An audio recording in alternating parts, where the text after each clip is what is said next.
Halo semuanya, selamat datang kembali di Math Club edisi kali ini. Edisi kali ini secara khusus akan membahas tentang basis-basis yang kalian perlukan untuk membuat dokumen di LaTeX. Utamanya dalam hal ini adalah menggunakan via overleaf. Jadi kita tidak akan menggunakan LaTeX yang sudah diinstal, tapi akan menggunakan web atau aplikasi overleaf yang memang diaksesnya secara online untuk membuat LaTeX. Nah, ketika kalian udah sign in atau register membuat akun, nanti hal yang pertama kalian lihat adalah halaman ini, yaitu ada all project dan segala macamnya.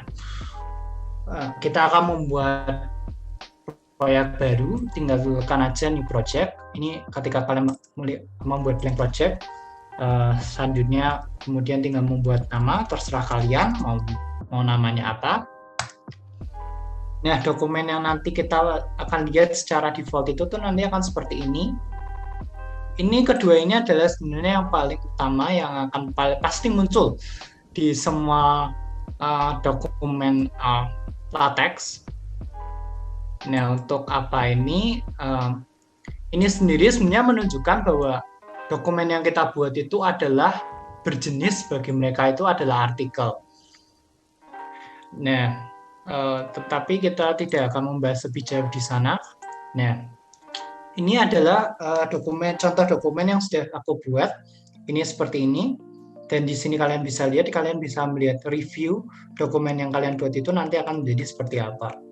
Nah, untuk di sini aku memspesifikasikan lagi dokumennya di dokumen kelas ini dengan nambahin ini dikasih tanda kurung kotak, yaitu adalah 12 poin ini tuh berarti tulisan nanti secara seragam di dokumen itu dengan pengecualian beberapa teks itu tuh akan berukuran 12 poin. Dan papernya, kalau misalnya kalian tidak menspesifikasikan 4 paper, itu nanti secara default akan menspesifikasikan letter page. Jadi kalau misalnya kalian memang butuhnya A4, tulislah A4 paper. Begitu. Nah, untuk ini tidak begitu dibutuhkan sebenarnya, tidak masalah karena yang kalian butuhkan sebenarnya hanyalah ini dan ini saja. Nah, untuk selanjutnya itu tuh di sini kalian bisa, ini adalah bagian preamble, yaitu bagian-bagian nama-nama dokumen dan segala macamnya. Jadi kalian bisa membuat title dokumen kalian di sini tuh dengan apa, begitu. Dan authornya kalian bisa spesifikasikan nama kalian, dan juga kalau misalnya kalian mau untuk menuliskan tanggal kalian membuatnya kapan, ya itu bisa saja, kalau tidak ya juga bisa dihapus. Nah, bagian sini sampai sini adalah preamble, dan setelah ini itu tuh nanti kalian akan mulai membuat dokumennya. Dan membuat dokumennya itu harus kalian mulai dengan slash bikin dokumen, karena kalau enggak itu nanti kalian tidak bisa memulai dokumennya sama sekali. Nah, kegunaan selanjutnya, kalau misalnya kalian membutuhkan page yang terpisah untuk title, kalian bisa menggunakan selanjutnya itu bikin title page. Kalau tidak, ini juga bisa tidak diperlukan, tidak masalah. Tapi kalau misalnya kalian memang memerlukan adanya title page, ini kalian bisa selanjutnya menggunakan adanya make title /make title ini, sehingga nanti bagian preamble yang kalian sudah spesifikasikan di sini itu tuh nanti bisa muncul seperti dokumen yang ada di sini.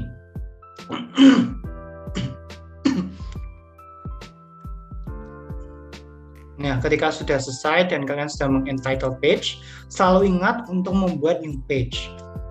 Kalau tidak, itu sebenarnya kalian bisa membuatnya seperti ini. Kalau misalnya kalian tidak butuh title page, kalian bisa sebenarnya membuatnya jadi ini tidak diperlukan. Jadinya nanti seperti ini. Nah, nanti jadinya seperti ini kalau misalnya kalian tidak butuh title page.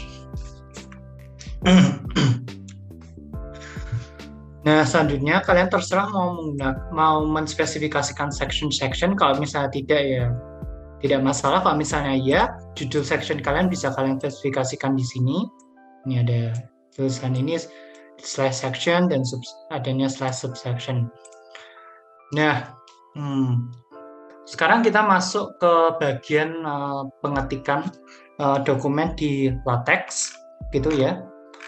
Nah, untuk bagian dokumen pengetikan di LaTeX ini, untuk huruf-huruf biasa, sebenarnya kalian tidak ada masalah sama sekali gitu ya, karena kalian tinggal mengetik aja apa yang kalian mau ketik. Kalau misalnya itu memang tulisan dan bukan notasi matematika. Nah, ini tuh dan double slash ini tuh artinya apa? Double slash ini tuh artinya kalian membuat tulisannya itu tulisan yang ada selanjutnya itu harus berada di, tidak boleh menyambung lagi dengan tulisan sebelumnya, itu tulisan yang ini tidak boleh menyambung lagi, sehingga nanti akan jadinya ke bawah gitu. Nah, kalau misalnya jadi begitu. Kemudian kalau misalnya kalian mau membold text, itu kalian tidak bisa seenaknya kayak di Word untuk kayak ngebold habis itu unbold, itu nggak bisa, karena kalian harus memasukkannya dalam coding text BF untuk memasukkan tulisannya ke dalam kurung kurawal ini, sehingga nanti tulisannya baru bisa ke bold, kebacanya bold di sini. Itu kemudian baru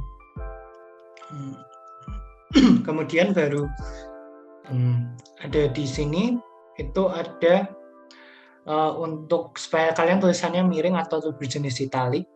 Dan selanjutnya adalah kalau misalnya kalian membuat underline, prinsipnya sama kayak yang tadi di bold, itu harus kalian masukin ke dalam kurung kurawal untuk membuat tulisannya memiliki efek tulisan yang demikian. Nah, yang ini itu ini adalah no indent, itu perintah supaya kalian nanti tulisannya itu nggak dijadiin kayak paragraf. Terus, nah, untuk notasi matematika itu selalu ingat kalau misalnya kalian mau membuat notasi matematika, selalu awali dengan menggunakan tanda dolar yang ada di keyboard kalian, sehingga notasi matematikanya itu bisa muncul. Kalau enggak, nanti notasi matematikanya kalau misalnya ini dihilangin, itu nanti itu notasi matematikanya itu nggak bisa muncul. Jadi nggak bisa jadi seperti itu juga, karena nanti ini malah error. Sebenarnya mungkin bisa, tetapi nanti selanjutnya bisa jadi error gitu. Jadi selalu awali dengan menggunakan tanda dolar untuk membuat notasi matematika kayak E pangkat, S pangkat, dan lain-lain sebagainya, atau mungkin sum begitu. Jadi contohnya itu misalnya ini. Misalnya kalian mau membuat X pangkat, misalnya kalian mau membuat X pangkat 2, atau misalnya S subscript 2.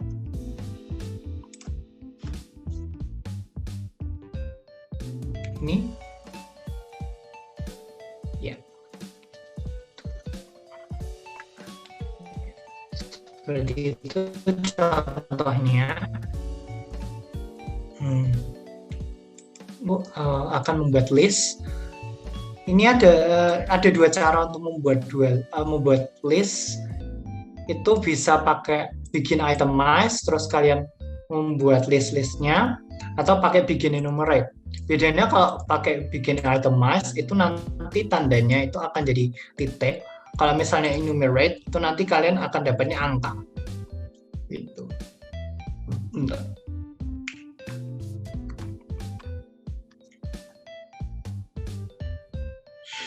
Selanjutnya kita akan membuat tabel. Nah, untuk membuat tabel itu tuh buatlah dengan bikin tabular. Ya, jadinya seperti ini nanti. Nah, ini tuh fungsinya untuk apa? Ini tuh fungsinya itu tuh kalian tuh untuk menspesifikasikan bentuk tabel kalian itu tuh nanti mau kayak gimana. Kalau misalnya kayak gini, itu tuh berarti nanti hanya tengah-tengahnya aja nanti misalnya dapat garis pembatas seperti ini. Kalau misalnya kalian mau ganti jadi kayak ini, dapat grid semua, itu ya bisa. Itu ya untuk dapat garis pembatas vertikalnya juga bisa. Untuk isinya sendiri, setiap list di satu sel itu tuh akan dipisah sama ini, tanda dan yang simbol gitu. Dan selalu untuk selanjutnya itu dikasih tanda double slash supaya nanti bisa kebaca oleh si latex atau overleaf-nya ini. Untuk selanjutnya itu, nah kalau misalnya kalian mau menambahkan garis horizontal di tabel itu pakai H-line, dash H-line masih di dalamnya bikin tabuler. Kalau enggak, ya nanti nggak akan muncul. Nanti secara default akan munculnya seperti yang ada di sini. Seperti ada yang di sini. Kalau misalnya kalian nggak pakai H-line, ya nanti seperti akan yang ada di sini. Kalau misalnya kalian mau pakai H-line, ya bisa nanti jadi seperti ini. Gitu.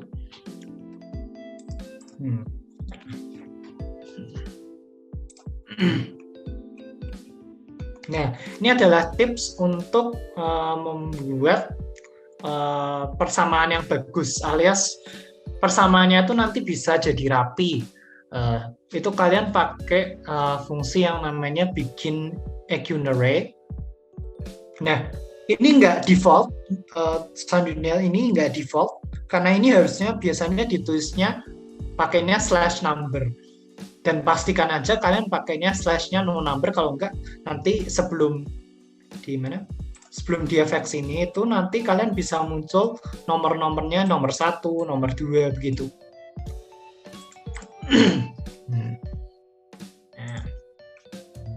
Nah, yang penting itu tuh sebenarnya adalah di bagian ini. Jika misalnya kalian mau membuat persamaan FX sama dengan, pastikan aja sama dengannya itu dikasih sebelum-sebelumnya itu dikasih tanda dan. Karena nanti jika misalnya kalian kasih dan selanjutnya juga dan ini nanti hasilnya persamaannya bisa rapi karena tanda sama dengannya itu tuh bisa jadi teratur seperti ini. Kalau enggak nanti kalau misalnya enggak kejadian kayak gini nanti bisa aja tulisan tanda sama dengan kalian atau persamaan kalian itu nanti bisa jadinya nggak rapi gitu. Oh ya, just on quick note, ini di bagian terakhir ini tidak perlu dikasih tanda double slash. Ya kalau itu boleh kalau misalnya kamu mau kasih tanda double slash, tapi memang nanti ada warning dari overleaf-nya juga sih sebenarnya. Untuk selanjutnya, kalau misalnya kalian mau membuat notasi matematika seperti yang ada di sini, kalian kan pasti bertanya-tanya lah. Terus kalau misalnya aku mau membuat integral, mau membuat lambang turunan dan segala, mungkin juga kalian mau membuat butuh tanda kurung tanda kurung tertentu atau segala macamnya, itu kalian bisa nanti lihatnya itu tuh kalian nanti bisa lihatnya di sini. Nanti linknya akan ada di deskripsi. Di deskripsi dimana kalian ini bisa explore di sini kalau misalnya kalian butuh misalnya pembagian, itu nanti kalian bisa juga dimunculin nih kayak preview nanti kode kalian tuh bakal munculnya seperti apa gitu, dengan syarat tentunya ada internet yang memadai gitu. Ini bisa tuh ya, ini nanti kalian juga bisa memiliki kayak ya ini atau mungkin simbol-simbol bahkan efek-efek tulisan tertentu, permutasi dan lain-lainnya gitu ya. Ini nanti bisa kalian lihat sendiri di deskripsi dari link di deskripsi video. Nah, sekarang kita akan lanjut untuk membuat latihan. Nah, latihannya itu tuh kita